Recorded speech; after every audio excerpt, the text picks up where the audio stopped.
तेलंगाना की मतदाता, मेरा राम नाम नमस्कार। आप सबसे मैं कहना चाहूंगा, आपको मैं स्मार्ट लग रहा हूं कि नहीं लग रहा हूं, डैशिंग लग रहा हूं कि नहीं लग रहा हूं।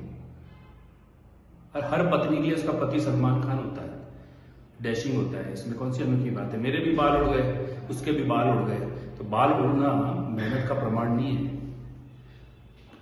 इंपॉर्टेंट ये है कि सूरत कैसी है वो इंपॉर्टेंट नहीं है, इंपॉर्टेंट है सीरत कैसी हो। और ऐसा करो, ये तो वैसे भी कभी कोई चीज खरीद के नहीं लाए हैं, इनको एक विग भिजवा दो तो शायद इसको अपना हस्बैंड और वापस डैशिंग लगने लग जाए। आप सबको मैं कुछ चीजें बताना चाहूंगा कि इनकी सूरत से ज्यादा सीरत इंपॉर्टेंट है, नीयत इंपॉर्टेंट है। इनकी सीरत और नीयत कितनी खराब है वो मैं बताना चाहूंगा। जब ये पूर्व में एमएलए बना तब माउंट आबू में खुद ने तो किया निर्माण और एक खन्ना कमेटी बनवा दी और पूरे आबू में समस्त आबू वासियों को मकानों को अवैध ठहराकर उन पे त्राही त्राही मचा दी थी। ये तो कुछ लोग थे जो न्यायालय में चले गए और माउंट आबू, नहीं तो माउंट आबू पे बुलडोजर चल जाता। ये तो इनकी नीति थी, ये खुद करे साहूकार, दूसरा करे गुनहगार। और उस पीरियड में भी केवल दो ही जनों के मकान बने, एक वो जो इसका दोस्त है जहां ये रोज उठता बैठता है, दूसरा वो जो भू माफिया है इसका हर गलत काम में आबू में भागीदार है। तो ये तो इसकी नीयत है।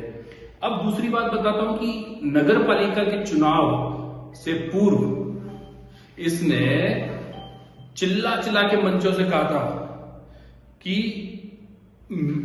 3 महीने में नगर पालिका बोर्ड बन गया तो मैं टोकन व्यवस्था माउंट आबू से हटवा दूंगा, और अगर नहीं हटवा पाया तो राजनीति छोड़ दूंगा। और हुआ क्या, इसके विपरीत। बोर्ड बनने के 3 दिन के अंदर इसने माउंट आबू नाके पे अपने आदमी बिठा दिए और जो टोकन से माल आता था उन्हें वो चेक करते थे, और भाई साहब व्हाट्सएप पे हरी झंडी देते, अंगूठा ऊंचा करते तो वो माल निकलता था।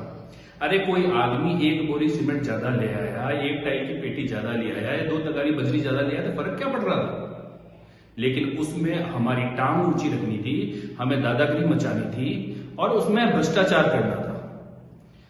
आई बात समझ में। तो ये तो इनकी नीयत है। और कुछ बातें बताऊं आपको। फिर इन्होंने बनाया जो बोर्ड, उसमें इन्होंने अपने भाई, इसको एक कॉर्पोरेट बोर्ड बना दिया, भाई, कर्मचारी, किराएदार सबको मनोनीत पार्षद बना दिया।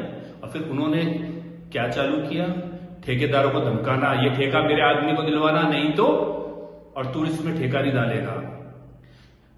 और ये बात थाने तक गई है, वहां पर शिकायतें दर्ज हुई हैं। आप आकर स्वयं देख सकते हैं, वहां की जनता आराम से देख सकती है। एक बंदा अपनी रोजी रोटी चला रहा था नगर पालिका की जमीन पर लीज पर लेकर, कोरोना में उसका व्यवसाय नहीं चला और वो उसके निर्माण में देरी हो गई, तो उसकी रियायत मिलनी चाहिए थी उसे। इन लोगों ने उसको रियायत नहीं मिलने दी, उसका किराया बाकी हो गया तो उसको सीज करवा दिया, उस पर भी इनकी बदनीयती हो गई। तो ये तो इनकी नीयत है। तो इंपॉर्टेंट नीयत और सीरत होती है, सूरत नहीं होती। और ये तो वो लोग हैं जो नगर पालिका का बजट पूरा खा गए। सबसे धनी नगर पालिका हुआ करती थी, और आज क्या होता है कि बोट हाउस के पैसे आते हैं, उस पहले चेक कटे हुए होते हैं, जिस दिन आते हैं उसके 1 घंटे में नगर पालिका अकाउंट खाली हो जाता है। तो आप ये क्या है, चाहोगे कि आपके रानीवाड़ा का बजट भी ये सारा खा जाए? फिर इनकी नियतों के तो बहुत किस्से हैं। आप भूल से भी कभी अपने ना मुहूर्त पे इनको बुला मत लेना। इनकी नियत, इनकी प्रवृत्ति कैसी है मालूम है आपको?